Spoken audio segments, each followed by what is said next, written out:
Question number 5 का 10th part देखिएगा। 10th part, 1 minute wait करिए जरा। वीडियो सबको क्लियर दिखाई दे रही है? Yes sir, yes sir. 1 minute रुकिए, मैं वीडियो की कुछ सेटिंग्स चेक करनी है मुझे।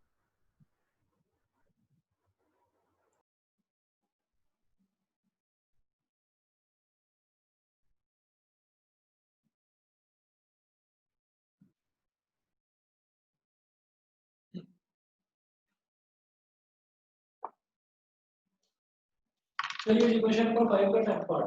10th पार्ट में मुझे क्या प्रूव करना है? Prove that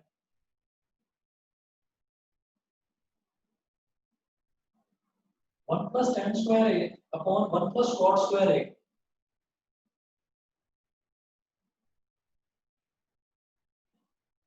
1 plus tan square a upon 1 plus cot square a is equal to 1 minus tan a upon 1 minus cot a, 1 minus tan a upon 1 minus cot a का whole square is equal to tan square a, is equal to tan square a। अब सबसे पहले आप क्या करिए, आप देखिएगा, इसको मैं बोल दूंगा लेफ्ट हैंड साइड, इसको बोल दूंगा राइट हैंड साइड, इसको बोल देंगे मिडल हैंड साइड, मतलब मीडियम साइड होगी। या आप छोड़िए, तो आप सबसे पहले इसको और इसको लेकर चलिए, है ना। मैं ये कहूँगा इसके सॉल्यूशन में let us firstly prove that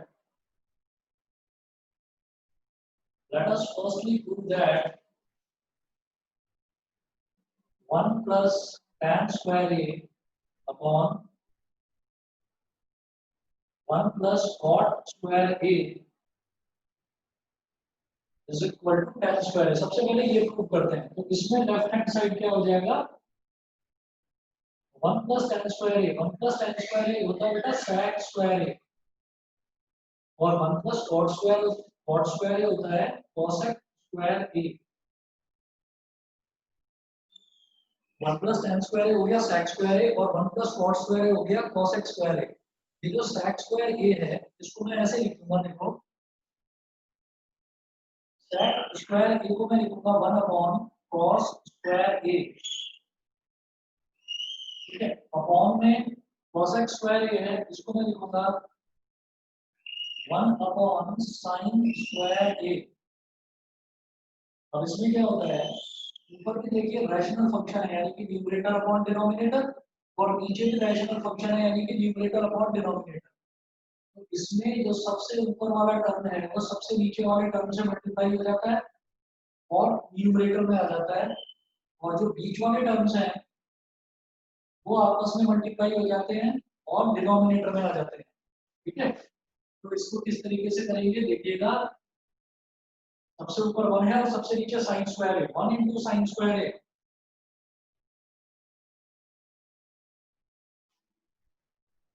1 multiplied by sin square a, और बीच वाले टर्म्स देखिए 1 multiplied by cos square a, 1 multiplied by cos square a, sin square a upon cos square a क्या होता है tan square a is equal to RHS। ये तो हो गया प्रूफ, बताइए यहाँ तक तो क्लियर सभी को? Yes sir. Yes sir. सबसे पहले मैंने ये लेकर चला कि इस वाले को इसके बराबर प्रूव करना है। Now let us prove that now let us prove that 1 minus tan a upon 1 minus cot a का whole square is equal to tan square a। 1 minus tan a upon 1 minus cot a का whole square is equal to tan square a।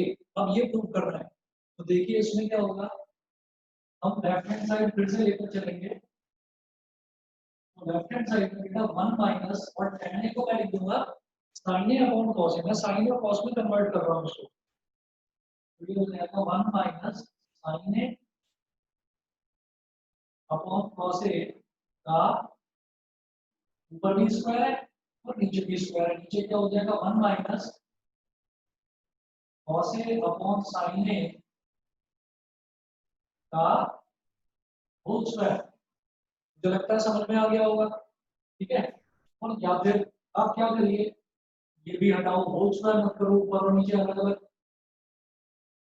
आपको क्या दे रखा है, पूरे का whole square दे रखा है, ठीक है। तो आप लगाएंगे पूरे का होल स्क्वायर,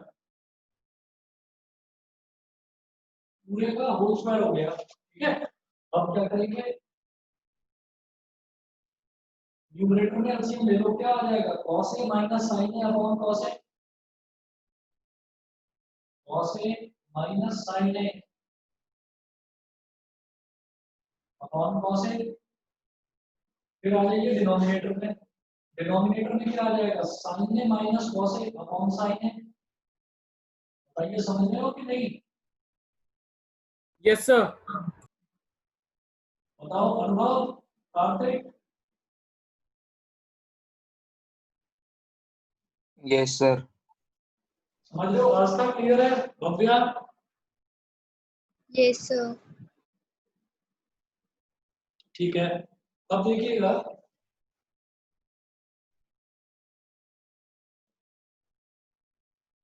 एक मिनट,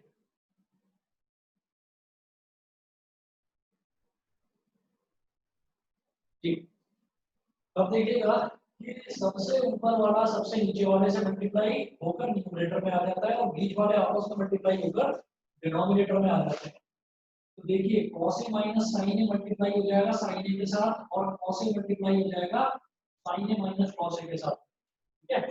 सबसे ऊपर वाला सबसे नीचे वाले से मल्टीप्लाई होकर न्यूमरेटर में और बीच वाले आपस में मल्टीप्लाई होकर आ जाएंगे डिनोमिनेटर। तो ये हो जाएगा मेरे पास क्या, cos a minus sin a into sin a, cos a minus sin a into sin a upon cos a into sin a minus cos a, cos a multiplied by sin a minus cos a और इस पूरे का whole square. अब मैं क्या करूंगा, जैसे numerator में मुझे दिखाई दे रहा है cos a minus sin a, मैं एक काम करूंगा न्यूमरेटर में मैं -1 कॉमन ले लूंगा। हमने क्या करा है, यहाँ पर -1 कॉमन ले लिया, -1 मैंने यहाँ कॉमन ले लिया, तो cos a minus sin a का बन गया sin a minus cos a, और ये तो sin a as it is है ही, अपॉन डिनोमिनेटर में cos a as it is और डिनोमिनेटर में क्या है sin a minus cos a, और इसका whole square. sin a minus cos a से sin a minus cos a cancel out हो गया, -1 का स्क्वायर +1 sin a का square sin square a upon में cos a का square cos square a sin square a upon cos square a क्या होता है tan square a is equal to RHS। यही चीज प्रूव करनी थी, बताइए क्लियर है कि नहीं, Yes, sir. सभी को क्लियर है ना? Yes, yes sir. Sir.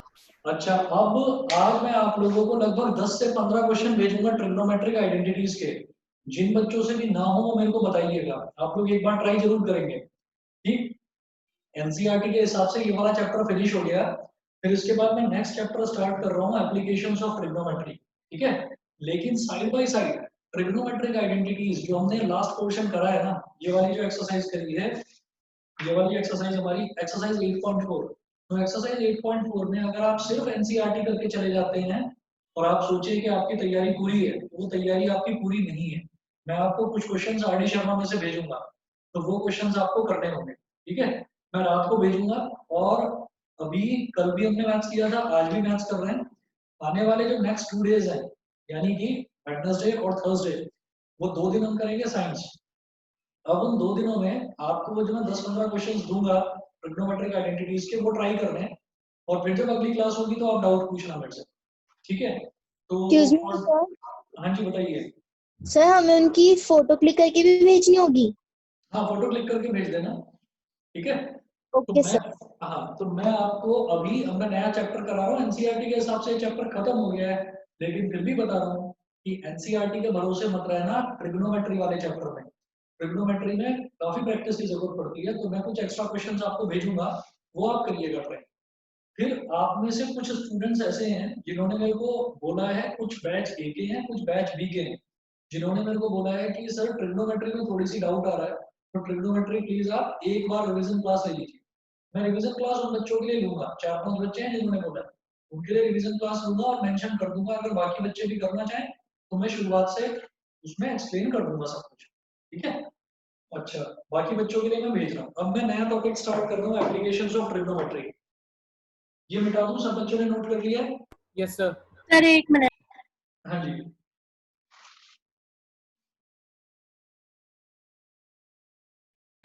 Sir हो गया। Okay.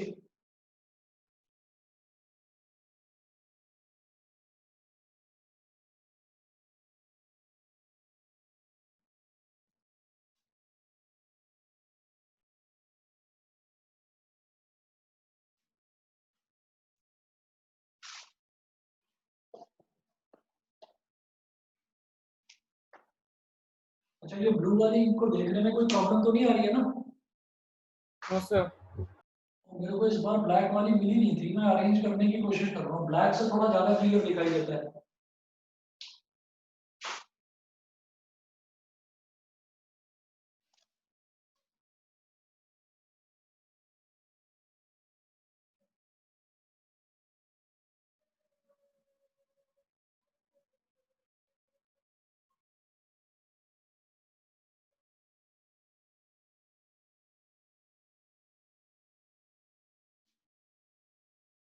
Some applications of trigonometry,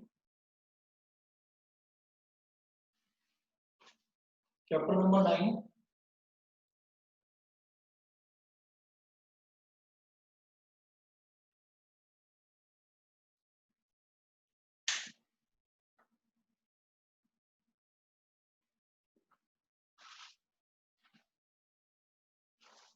देखिए होता क्या है कि जैसे मान लीजिए मैं किसी भी चीज को, कोई भी, मान लीजिए कोई बड़ी सी बिल्डिंग है या कोई बड़ा सा ट्री है, तो अगर मैं ग्राउंड लेवल पर खड़ा हूँ, मैं जमीन पर हूँ और जमीन से मैं ऊपर किसी बिल्डिंग को देखूँ, तो हम ये कहेंगे कि जैसे मान लीजिए यहाँ पर इस तरफ कोई बड़ा सा टॉवर है,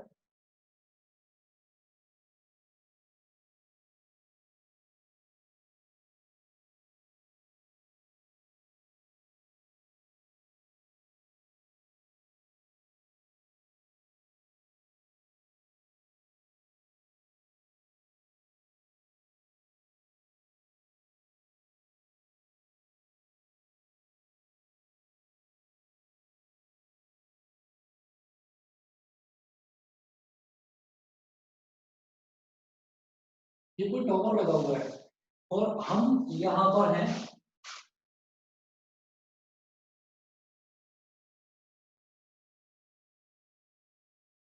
और यहाँ से हम देखते हैं इस टॉवर को।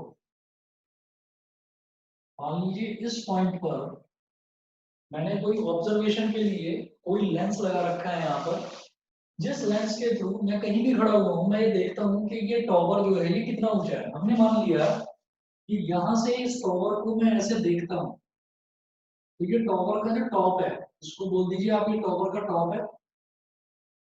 मैंने इसको देखा और ये कहा कि ये जो नीचे से यहाँ का जो एंगल बन रहा है, ये हमने बोल दिया 30 डिग्री है ये एंगल। बताइए समझ में आ रही है मेरी बात? Yes, sir. कि अगर मान लीजिए मैं यहाँ पर नीचे खड़ा हुआ हूँ और नीचे से मैं किसी ऊंची बिल्डिंग को देखता हूँ, ठीक है, तो मेरा जो चेहरा है वो सीधा नहीं रहेगा, वो थोड़ा सा ऐसा हो जाएगा ऊपर की तरफ। समझ रहे हैं आप लोग? Yes, sir. कि हमारा चेहरा सीधा नहीं रहेगा, ऊपर हो जाएगा।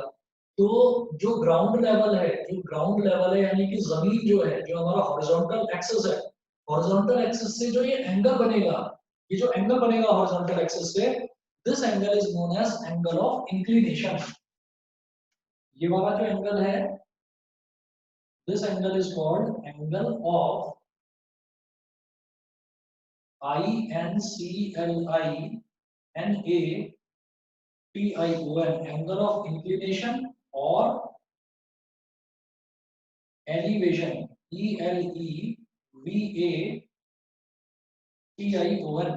इस एंगल को मैं एंगल ऑफ इंक्लिनेशन या एंगल ऑफ एलिवेशन बोल सकता हूँ। पहले ये बता दीजिए, एंगल ऑफ इंक्लिनेशन या एंगल ऑफ एलिवेशन, ये सभी को क्लियर है कि नहीं? Yes sir. सर मतलब Sir. एंगल ऑफ इंक्लिनेशन को एंगल ऑफ एलिवेशन भी बोल सकते हैं। एंगल ऑफ इंक्लिनेशन को एंगल ऑफ एलिवेशन भी बोल सकते हैं, ठीक है? Okay sir. अच्छा, दूसरी चीज क्या कि अगर मान लीजिए अब कोई बंदा यहाँ पर टॉप पर खड़ा हुआ है, टॉवर पर खड़ा हुआ है, और वो नीचे खड़े हुए इस आदमी को, ये मान लीजिए जो मैंने छोटा सा सर्कल बनाया कि ये कोई छोटा सा आदमी है, ऊपर यहाँ पर कोई टॉप पर बंदा खड़ा हुआ है और वो यहाँ पर नीचे खड़े हुए आदमी को देखता है, ठीक है? तो जो एंगल बनेगा ना, वो एंगल इसका भी हॉरिजॉन्टल के साथ ही बनेगा। तो ये जो देखता है, तो जब ऊपर से हम किसी नीचे वाली चीज को देखते हैं, तो आप ये देखिएगा कि ये हॉरिजॉन्टल के साथ एंगल, जैसे हमने ये कहा था ना, जैसे हमने रिफ्लेक्शन में और रिफ्रैक्शन में देखा था कि जो एंगल ऑफ इंसिडेंस होता है या एंगल ऑफ रिफ्लेक्शन होता है, तो वो हमेशा किसके साथ बनता है? वो हमेशा किसके साथ बनेगा? नॉर्मल के साथ।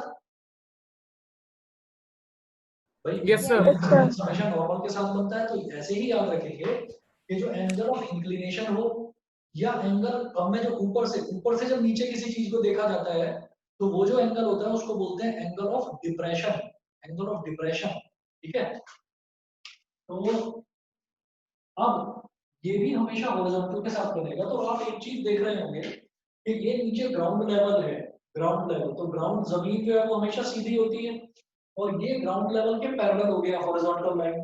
तो आप ये समझिए कि बेटा ये वाली लाइन और ये वाली लाइन, ये दोनों लाइंस पैरेलल हो गई, और ये लाइन जो है ये क्या हो गई? दोनों पैरेलल लाइंस को काटने वाली लाइन, यानी कि ये लाइन हो गई ट्रांसवर्सल। तो ये एंगल और ये एंगल, ये दोनों इक्वल होंगे। ये एंगल और ये एंगल, ये दोनों इक्वल होंगे। रीजन क्या है? ये और ये एंगल क्या बन गया? ये alternate interior angle. Interior angle. Alternate interior angles. तो ऑल्टरनेट इंटीरियर एंगल्स हमेशा इक्वल होते हैं। तो ये वाला जो एंगल होता है, जब मैं ऊपर से किसी चीज को देखता हूँ, तो this angle is known as angle of depression, angle of depression. अब हमें चाहे एंगल ऑफ एलिवेशन दे रखा हो, चाहे एंगल ऑफ डिप्रेशन दे रखा हो, हम मेथड सेम यूज करके चलेंगे, क्योंकि एंगल ऑफ एलिवेशन और एंगल ऑफ डिप्रेशन दोनों सेम होते हैं, दोनों एंगल हमेशा इक्वल होते हैं, ठीक है? बिकॉज ये वाली लाइन और ये वाली लाइन, दोनों लाइंस हमारी हॉरिजॉन्टल हैं और पैरेलल हैं, ये दोनों लाइंस। तो ये एंगल और ये एंगल हमारा इक्वल हो गया, एंगल ऑफ एलिवेशन या एंगल ऑफ इंक्लिनेशन। इसके तो दो नाम हो गए, इसका एक ही नाम होता है एंगल ऑफ डिप्रेशन, ठीक? अब देखिएगा, अब हम इसको किस तरीके से करेंगे, क्वेश्चंस को याद रखना कि यहाँ इन वाले क्वेश्चंस में हमारे पास ज्यादा से ज्यादा, आप देखना, बस तीन ही एंगल दे रखे होंगे, 30 डिग्री, 45 डिग्री या 60 डिग्री। इनके अलावा कोई और एंगल यूज नहीं होता, ठीक? उसके अलावा साइन थीटा, कॉस थीटा की मिनिमम जरूरत पड़ती है, कम से कम जरूरत, सबसे ज्यादा जरूरत यहाँ पर tan थीटा की पड़ती है। तो अब जरा देखिए, मैं इसके क्वेश्चंस आपको बताना शुरू करूंगा कि किस तरह से क्वेश्चंस आएंगे और कैसे हम इनको सॉल्व करेंगे, अप्रोच क्या होगी, ठीक? आप आ जाइए page number 198, example number 1, page number 198, example number 1, और बस 1 मिनट वेट कर लो, मैं पानी पी लूं।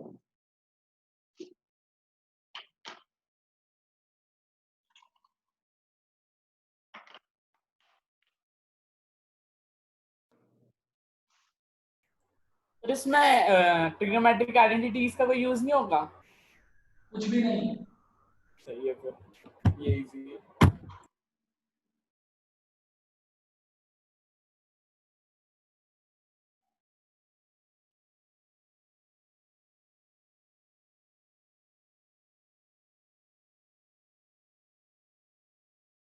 Excuse me, sir. हाँ जी, सर आपने वो कौन से 3 एंगल्स बताए थे? कौन सा? सर वो 3 एंगल्स कौन से बताए थे, एक बार फिर से बता दीजिए। हाँ,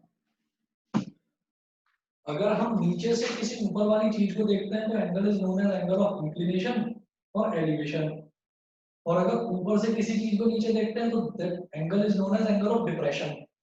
और तीन ही एंगल यूज होंगे यहाँ पर, 30 डिग्री, 45 डिग्री, 60 डिग्री। ठीक है, इसके अलावा कोई चौथा एंगल आएगा नहीं। आप अभी क्वेश्चन देखकर समझ में जाओगे। देखिए पेज नंबर 198, एग्जांपल नंबर 1। सभी बच्चों के पास एनसीईआरटी है अभी इस टाइम? Yes sir. हाँ जी सर। सर ठीक है, हाँ बेटा बताओ।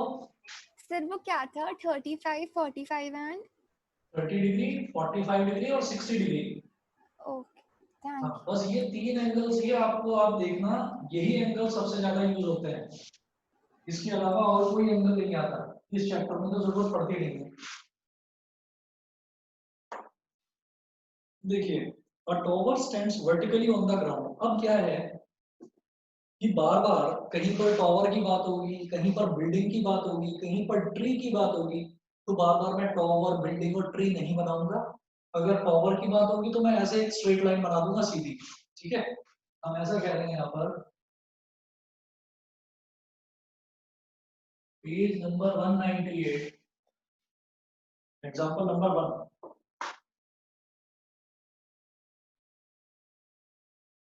Example 1, a tower stands vertically on the ground from a point on the ground।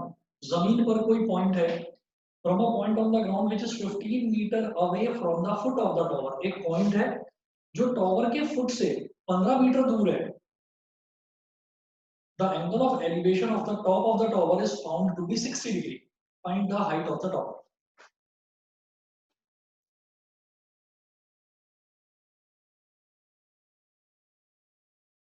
A, B,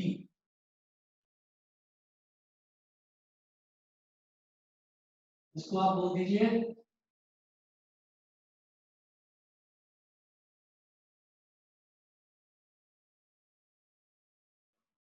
ये भी हमारा क्या हो गया, टॉवर हो गया। ठीक है, ये पॉइंट हो गया सी।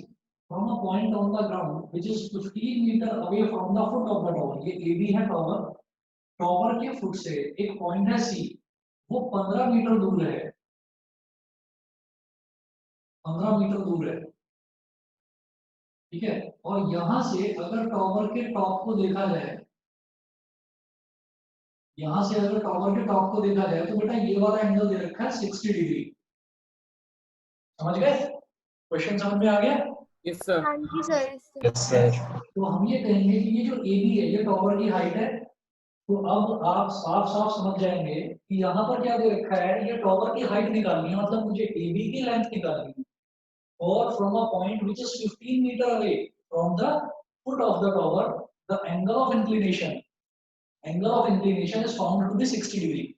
तो अब मैं बोलूंगा कि मुझे ये निकालना है परपेंडिकुलर 60 डिग्री। ये जो एंगल है, एंगल के सामने वाली साइड क्या होती है, परपेंडिकुलर, और जो बची वो बेस, तो perpendicular upon base. Perpendicular upon base क्या होता है, tan, है ना। तो मैं कहूंगा tan 60 degree is equal to AB upon BC। मेरी बात समझ में आ गई? यस सर हाँ जी tan 60 degree is equal to AB upon BC। और tan 60 डिग्री क्या हो जाता है, ये होता है बेटा √3। AB की वैल्यू मुझे कैलकुलेट करनी है, तो AB को ऐसे छोड़ दो, और BC की लेंथ दे रखी है 15, 15 √3। AB is equal to 15 √3 metre. अगर किसी क्वेश्चन में बोला है कि √3 की वैल्यू यूज करिए 1.732, तो वो यूज कर लेना। नहीं बोला तो ऐसे ही छोड़ देना, 15 √3 हाइट ऑफ द टॉवर हो गया। बताइए समझ में आ गया? Yes sir. यस सर ठीक है, अब इसके बाद बात करेंगे, किसी बच्चे को कोई डाउट तो नहीं है, चले आगे? Yes sir. ठीक है, रुचिर क्लियर है? यस सर दीपांशी, प्रांजल, यस सर। ठीक है। अब इसके बाद एग्जांपल नंबर 2 देखिए। एग्जांपल नंबर 2 में क्या दिया है, an electrician has to repair an electric fault on a pole of height 5 meter। She needs to reach a point 1.3 meter below the top of the pole to undertake the repair work. इसका मतलब क्या है? इसका मतलब ये है कि जैसे मान लीजिए कोई पोल है, कोई इलेक्ट्रिक पोल है, एग्जांपल नंबर 2, कोई इलेक्ट्रिक पोल है ये, तो बोल दीजिए आप ए बी। इलेक्ट्रिक पोल जमीन पर लगा होता है, ये 90 डिग्री हो गया, ठीक है। तो एक इलेक्ट्रिशियन है, उसको इस इलेक्ट्रिक पोल पर कुछ ना कुछ कोई फॉल्ट हो गया है, उस फॉल्ट को रिपेयर करना है। तो an electrician has to repair an electric fault on a pole of height 5 meter. She needs to reach a she needs to reach a point 1.3 meter below the top of the pole. जो पोल है ना, पोल की total height हमें दे रखी है कितनी, 5 metre. लेकिन अगर फॉल्ट इस पॉइंट पर है तो इलेक्ट्रिशियन को इसी पॉइंट पर थोड़ी पहुंचना है, थोड़ा नीचे तक पहुंचना होगा, यहाँ तक लेटर लगाएगा इलेक्ट्रिशियन, और फिर यहाँ पर खड़ा होगा और यहाँ से उसको फॉल्ट को रिपेयर करेगा। मेरी बात समझ में आ गई? सर कि जो वो लेटर लगाएगा, लेटर को बिल्कुल इस पॉइंट तक थोड़ी लगा देगा, लेटर को लगाएगा थोड़ा नीचे, मतलब ऐसे।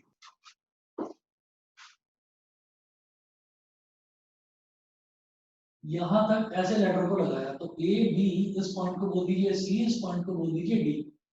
अब इन्होंने बोला कि she needs to reach a point 1.3 meter below the top of the pole to undertake the repair work। 1.3 metre. 1 minute wait करिए बेटा, मैं 1 मिनट में आ रहा हूँ।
देखिएगा फिर रिपेयर वर्क करने के लिए उसको ना 1.3 मीटर नीचे तक रहना है। मतलब ये वाली जो लेंथ है ना, इसको मैं एक थोड़ा ऊपर लिख देता हूँ यहाँ पर, यहाँ से लेकर और यहाँ तक वाली जो लेंथ है, ये वाली लेंथ दे रखी है 1.3 मीटर। ठीक है, तो इसका मतलब ये वाली लेंथ कितनी बची, ये वाली लेंथ बची 3.7 मीटर। मुझे लगता है ये चीज तो सबको क्लियर होगी। Yes sir. उसके बाद इन्होंने बोला है what should be the length of the ladder that she should use which when inclined at an angle of 60 degree to the horizontal। मतलब एंगल क्या है 60 डिग्री। अब आप देख लीजिए, अभी मैं दूसरे क्वेश्चन पर पहुंचा हूं। पहले क्वेश्चन में भी 60 डिग्री एंगल था, दूसरे क्वेश्चन में भी 60 डिग्री एंगल है। आप देखेंगे ज्यादातर क्वेश्चंस में एंगल 60 डिग्री, 30 डिग्री या 45 डिग्री ही मिलेगा। ठीक है, तो देखिए अब इन्होंने बोला है कि what should be the length of the ladder that she should use which when inclined at an angle of 60 degree to the horizontal would enable her to reach the required position. Also, how far from the foot of the pole should she place the foot of the ladder?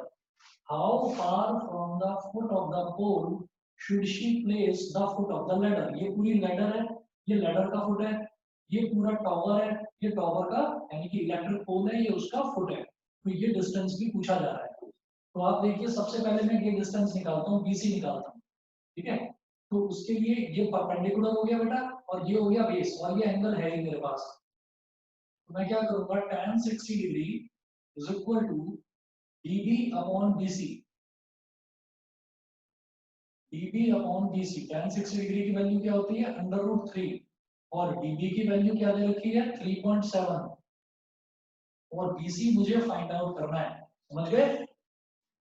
Sir ठीक है, अब आप BC को इधर ले आएंगे, √3 को इधर ले आएंगे, ये हो गया BC is equal to 3.7 upon √3। फिर आप क्या करेंगे, जैसे ही √3 डिनोमिनेटर में आ गया तो आप क्या करेंगे, √3 से यहाँ मल्टीप्लाई कर दो और √3 से यहाँ मल्टीप्लाई कर दो। तो ये हो गया 3.7 √3 अपॉन √3 इंटू √3 कितना हो गया 3। चाहे तो ऐसे ही छोड़ दो, और नहीं तो सिंप्लीफाई करने के लिए मेरे पास क्या है 3.7, और √3 की बेटा स्टैंडर्ड वैल्यू होती है जो हमें याद रखनी है 1.732 अपॉन 3। ये हो गया। अब देखिएगा दो वैल्यूज हमेशा याद रखना ट्रिग्नोमेट्री में, √2 की वैल्यू 1.414 और √3 की वैल्यू 1.732। ये दो वैल्यू सभी बच्चे याद रखेंगे। 3.7 और 1.732 इसको मल्टीप्लाई करेंगे, देखिए क्या आएगा, मल्टीप्लाई कर दीजिए, ये हो जाएगा 7 2 14, 1 कैरी आ गया, 7 3 21 और 1 22, 2 कैरी आ गया, 7 7 49 और 2 51, 5 कैरी आ गया, 7 1 7 और 5 12। ठीक है, 3 2 6, 3 3 9, 3 7 21, 2 कैरी, 3 1 3 और 2 5, 4 2 + 6 8, 1 + 9 10, 1 कैरी आ गया, 1 + 2 3 + 1 4, 1 + 5 6, 64084। पॉइंट के बाद कितने डिजिट्स हैं 1 2 3 और इधर 4, 1 2 3 4। ये मेरे पास आ गया बेटा 6.41, 6.41 अपॉन 3। ठीक है, अब इसको आप डिवाइड कर लीजिए, लगभग कितना आ जाएगा 3 2 6, 3 1 3, ये लगभग मेरे पास 2.13 आ गया, 2.13 मीटर। ये समझ में आ गया सब बच्चों को? Excuse me sir. हाँ जी बेटा बताओ। सर इसमें हम 3.7 √3/3 के स्टेप पे छोड़ सकते हैं सर? हाँ कर सकते हो, पर थोड़ा सा ये सही लग रहा है कि अगर मैं प्रॉपर वैल्यू निकाल लूं तो ज्यादा सही लग रहा है। Okay sir. ठीक है ना, वो मैं इस वजह से कर रहा हूँ कि देखिए यहाँ पर √3 यहाँ मल्टीप्लाई में आया था, यहाँ पर आप ऐसे भी छोड़ सकते हो, मल्टीप्लाई भी कर सकते हो, लेकिन √3 अगर अपॉन में आ गया, डिनोमिनेटर में आ गया, तो पहले आप रैशनलाइज कर दो, ऊपर नीचे √3 से मल्टीप्लाई करो और फिर 3 से डिवाइड ही तो करना है, तो कर लो, छोटा सा, ये कोई ज्यादा बड़ी वैल्यू है नहीं कि करने में प्रॉब्लम है। Okay sir. ठीक है, अच्छा उसके बाद इन्होंने क्या पूछा है, what should be the length of the ladder. ये लैडर की लेंथ भी पूछ रहे हैं आपसे, तो लैडर की लेंथ कैसे निकालेंगे,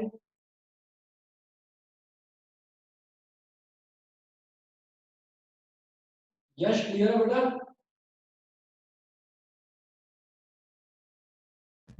Yes, sir. ओके, लेडर की लेंथ, तो लेडर की लेंथ है डीसी, लेडर की लेंथ डीसी है। तो मैं क्या करूंगा, देखिए मेरे पास ये 60 डिग्री है, इसके सामने वाली साइड परपेंडिकुलर है, ये क्या है, ये हाइपोटेन्यूज है। तो परपेंडिकुलर अपॉन हाइपोटेन्यूज के लिए क्या हो जाता है, साइन 60 डिग्री, साइन थीटा। तो मैं क्या करूंगा यहाँ पर, sine 60 degree is equal to perpendicular upon hypotenuse dv upon dc, sin 60 degree is equal to dv upon dc। sin 60 degree होता है अंडर रूट 3/2 और dv की वैल्यू है 3.7 और dc की वैल्यू मुझे कैलकुलेट करनी है। तो dc into under root 3 is equal to 3.7 multiplied by 2। तो dc is equal to 2 7s are 14, 2 3s are 6 और 1 7, 7.4 upon under root 3।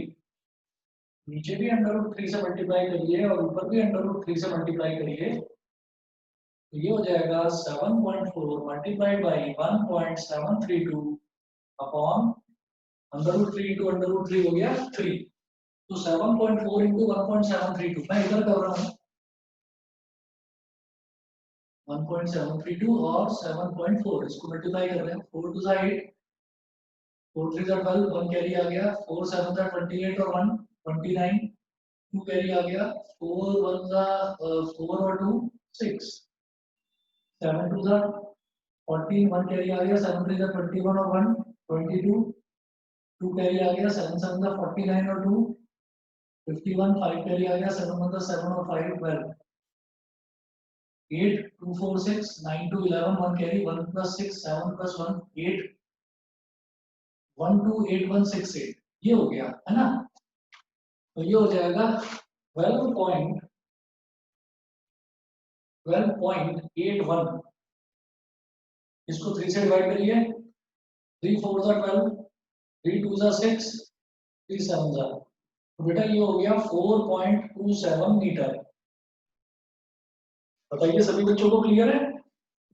Yes, sir. Excuse me, sir. हाँ बेटा बताओ। सर हम इसमें पाइथागोरस थ्योरम लगा सकते थे क्या? बिल्कुल लगा सकते थे। ये आपके पास क्या आ गया, ये BC आ गया और ये DB आ गया, पाइथागोरस थ्योरम लगा सकते थे। अब सवाल ये उठता है कि मैंने पाइथागोरस थ्योरम क्यों नहीं लगाई। पाइथागोरस थ्योरम इस वजह से नहीं लगाई क्योंकि उसमें मुझे 3.7 ये पॉइंट वाला नंबर है, इसका स्क्वायर करना पड़ता है। फिर DB ये जो BC वैल्यू आई है 2.13, फिर इसका स्क्वायर करना पड़ता, फिर दोनों को ऐड करके फिर स्क्वायर रूट निकालना पड़ता, तो वो मेथड थोड़ा सा लंबा है। तो इसलिए मैंने सोचा कि मैं ये sin 60 से निकाल लेता हूँ, समझ गए? Yes, sir. वहां पर स्क्वायर भी करेंगे, वो भी पॉइंट वाला नंबर है, उसका स्क्वायर करेंगे तो वो थोड़ा लंबा पड़ता है। फिर आप दोनों को ऐड करोगे और ऐड करने के बाद दोनों का स्क्वायर रूट लोगे, तो it is a lengthy method, इसलिए मैंने ये वाला मेथड से करा। ठीक है, Yes, sir. ठीक है जी। श्रीजा क्लियर है? Yes, sir. ठीक है, अब एग्जांपल नंबर 3 देखते हैं।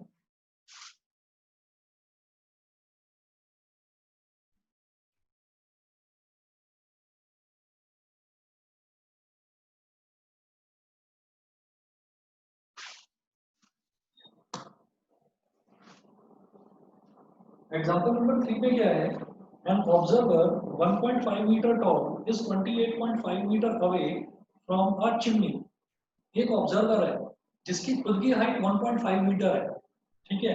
अच्छा, it is 28.5 metre away from a chimney, the angle of elevation of the top of the chimney from her eyes is 45 degree, what is the height of the chimney.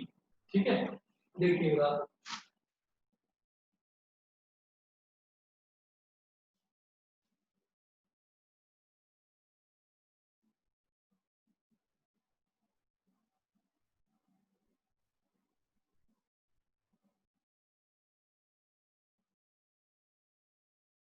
ये AB हो गई chimney, और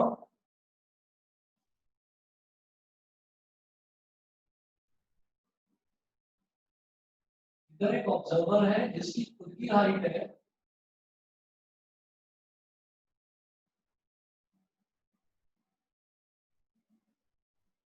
एक observer है जिसकी खुद की height है 1.5 मीटर, तो उसकी आईज से, उस ऑब्जर्वर की आईज से इस चिमनी के टॉप की जो एंगल ऑफ एलिवेशन है, the angle of elevation of the top of the chimney from her eyes is 45 degree. ठीक है, तो ये एंगल 45 डिग्री बन रहा है, लेकिन मैंने आपको बताया था जो एंगल बनता है ना बेटा, वो हमेशा हॉरिजॉन्टल लाइन के साथ में बनता है। ठीक, वो हॉरिजॉन्टल लाइन क्या हो जाएगी, ए बी, और इस पॉइंट को बोल दीजिए सी, इस पॉइंट को बोल दीजिए डी। तो यहाँ से डी से आप बीसी, जो जमीन है, जो ग्राउंड है, आप ग्राउंड के पैरेलल एक लाइन ड्रॉ कर दोगे।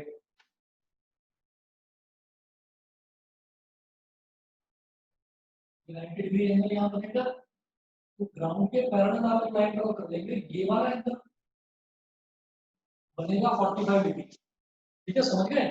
हॉरिजॉन्टल के साथ बनता है वो एंगल, तो हॉरिजॉन्टल के पैरेलल मैंने यहाँ पर एक लाइन ड्रॉ कर दी, क्योंकि ऑब्जर्वर है 1.5 मीटर, तो हमने मान लिया कि 1.5 मीटर वो लंबी है, तो उसकी आंखें ऊपर है, टॉप पर है, तो उसकी आंखों से क्या एंगल बन रहा है इसका, कितना, 45 डिग्री। बताइए ये क्लियर है सबको?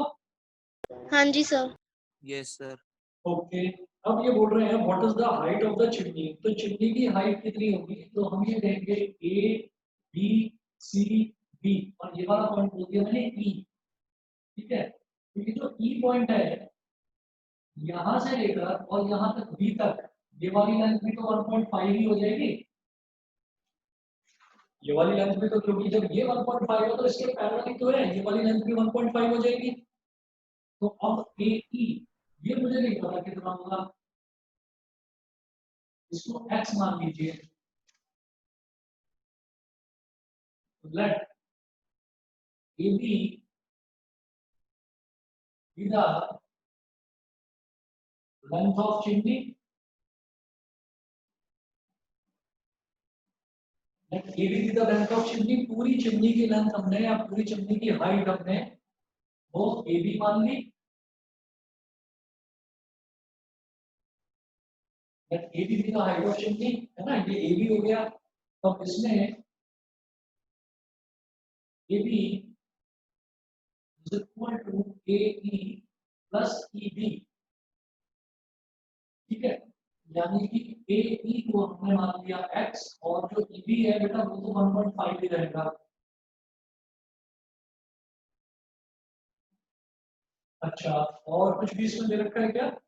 और कुछ नहीं। अच्छा हाँ, an observer 1.5 meter tall is 28.5 meter away from a chimney। इसका मतलब ये हमारा डिस्टेंस है 28.5 मीटर, ऑब्जर्वर चिमनी से 28.5 मीटर दूर खड़ी हुई है। तो बेटा जब ये वाली लेंथ 28.5 मीटर है, तो ये भी तो 28.5 मीटर ही होगी, बिकॉज ये इसके पैरेलल है, सेम लेंथ है, तो 28.5 मीटर हो जाएगा ये। मैं कहूँगा in triangle AED, in triangle AED triangle में tan 45 degree is equal to AE upon DE। बताइए सब बच्चों को क्लियर है? यस हाँ सर। जी 45 degree is equal to AE upon DE। Clear है कि नहीं, बोलो। हाँ जी सर। हाँ जी, किसी बच्चे को कोई डाउट है? No sir. ठीक है, अब आप एक चीज देखना, अगर मान लीजिए किसी भी क्वेश्चन में मैंने आपको ये बताया कि यहाँ पर हमारे पास 3 तरीके के एंगल आएंगे, या तो 30 डिग्री, या 45 डिग्री, या 60 डिग्री। अब अगर सोच लीजिए कि अगर मेरे पास एंगल आ गया 45 डिग्री, तो समझ लो मजा आ गया क्वेश्चन में, फिर आपको क्वेश्चन में मेहनत करनी ही नहीं है। रीजन क्या है कि tan 45 डिग्री की वैल्यू मैं जानता हूँ बेटा 1 होती है 1। अगर tan 30 डिग्री आएगा तो वैल्यू आ जाएगी 1/√3, वहां फिर √3 आ गया, √3 थोड़ी सी मेहनत करनी पड़ेगी ना उसमें। tan 60 डिग्री है तो उसकी वैल्यू √3, लेकिन tan 45 डिग्री तो 1 वैल्यू है, बहुत आसान है। तो tan 45 डिग्री, अब AE को मैंने क्या माना बेटा x, और ये जो DE है ये कितना है 28.5, 28.5 इससे मल्टीप्लाई हो जाएगा, तो x की वैल्यू क्या आ गई 28.5 मीटर। ये x की वैल्यू हो गई और वो पूछ रहे हैं कि आपको चिमनी की हाइट बतानी है। बताइए चिमनी की हाइट कितनी हो गई? 30 मीटर। भाई बोलो, अरे बोलो, समझ में नहीं आ रहा क्या? 30 मीटर। 30 metre, 30 metre. बस वही तो पूछ रहा हूँ। हाइट ऑफ चिमनी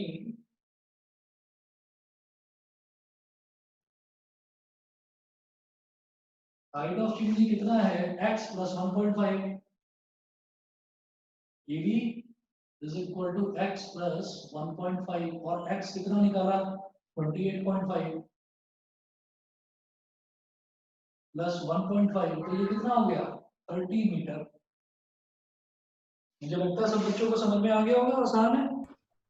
हाँ जी सर। ठीक है, उसके बाद एग्जांपल नंबर 4 देखिए। From a point capital P on the ground, the angle of elevation of the top of a 10 metre tall building is 30 degree. ठीक है, अब हमने कहा कि यहां पर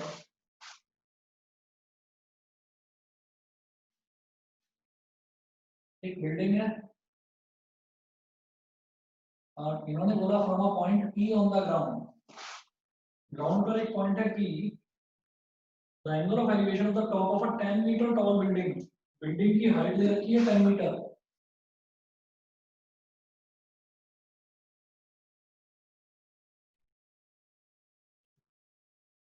यहां से इसका एंगल ऑफ एलिवेशन है 30 डिग्री। ठीक है, एक तो ये दे दिया मुझे। दूसरा इन्होंने बोला a flag is hoisted at the top of the building and the angle of elevation of the top of the flag staff from P is 45 degree। ये A है, ये B है, यहाँ 90 डिग्री का एंगल बनेगा। यहाँ पर हमने बोल दिया A B P, इस पॉइंट को बोल दीजिए C। तो बिल्डिंग के टॉप पर एक फ्लैग भी लगा हुआ है और इन्होंने बोला है कि फ्लैग की हाइट कितनी है वो मुझे नहीं पता। फ्लैग स्टाफ होता है, फ्लैग के लिए जो पोल लगाया जाता है ना उसको फ्लैग स्टाफ बोल देते हैं। तो यहां से इसकी जो है, अगर मैं फ्लैग को देखूं नीचे से खड़ा होकर, तो ये पूरा एंगल बनता है बेटा 45 डिग्री। सेम पॉइंट से अगर बिल्डिंग के टॉप को देखा जाए तो एंगल बनता है 30 डिग्री। सेम पॉइंट से अगर फ्लैग के टॉप को देखा जाए तो एंगल बनता है 45 डिग्री। ये पूछ रहे हैं find the length of the flag staff and the distance of the building from the point P। इस पॉइंट P से बिल्डिंग का डिस्टेंस निकालना है, मतलब एक तो ये निकालना है, इसको तो बोल दीजिए x, और एक ये फ्लैग स्टाफ की लेंथ निकालनी है, इसको बोल दीजिए बेटा y। ठीक है, तो अब मेरे पास यहाँ पर दो राइट ट्राइंगल्स हैं, देखिए कौन कौन से। एक ट्राइंगल है CBP, यहाँ लिखूंगा इन ट्राइंगल CBP। CBP मतलब CBP है बड़ा वाला, तो इसमें बड़े वाले में एंगल क्या है बेटा 45 डिग्री। तो tan 45 degree is equal to CB upon BP, और tan 45 डिग्री की वैल्यू है 1, और ये पूरा CB कितना है y प्लस 10, और ये BP कितना है x। एक चीज तो ये होगी, यहां से क्या आ गया मेरे पास कि x is equal to y plus 10, एक चीज तो ये आ गई। फिर है इन ट्राइंगल ABP, अब छोटा वाला ट्राइंगल देखिए, इन ट्राइंगल ABP, ABP में क्या है ये वाला angle tan 30 degree is equal to AB upon BP। tan 30 degree की वैल्यू होती है √3 इज इक्वल टू AB कितना है 10 और BP है x, x into 1, x is equal to 10√3। ये है इक्वेशन नंबर 1, ये है इक्वेशन नंबर 2। इक्वेशन 1 भी x के इक्वल है, इक्वेशन 2 भी x के इक्वल है। आप दोनों को इक्वेट कर सकते हैं, बताइए। Yes sir. सर। ठीक है, तो मेरे पास दोनों इक्वेशन आ गई, इक्वेशन 1 और इक्वेशन 2। मैं कहूंगा इक्वेट 1 एंड 2।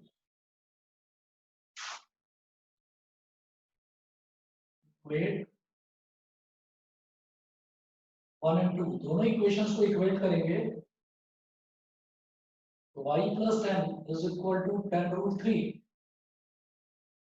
तो y कितना हो जाएगा 10 under root 3 minus 10।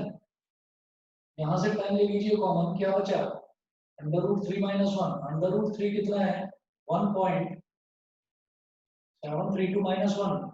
1.732 में से 1 सब्ट्रैक्ट करा तो ये बचेगा 0.732। पॉइंट गया तो नीचे आ गया 1000, एक जीरो से एक जीरो कट गया, ये बचेगा 7.32 मीटर। बताइए समझ में आया कि नहीं? Yes, हाँ sir. जी। ठीक है बेटा, तो ये आ गई मेरी लेंथ ऑफ फ्लैग स्टाफ। तो फ्लैग स्टाफ की लेंथ आ गई 7.32 मीटर। फिर मुझे x निकालना है, तो x आप यहाँ पर रख दीजिए y plus 10। ये y की वैल्यू आई है ना, तो x कितना हो गया y plus 10, मतलब 7.32 plus 10 ये हो गया 17.32 मीटर। मुझे लगता है सभी बच्चों को समझ में आ गया होगा। हाँ जी सर। Yes, sir. ठीक है, बस बेटा फिर इतना ही करिए आज। इसमें मैं अभी आपको कोई होमवर्क नहीं दे रहा हूँ, पहले कराऊंगा उसके बाद आपको होमवर्क दूंगा। अभी तो 2-3 क्वेश्चन ही हुए हैं।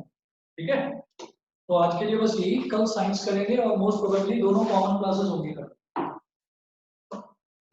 चलिए जी, ओके Okay, sir.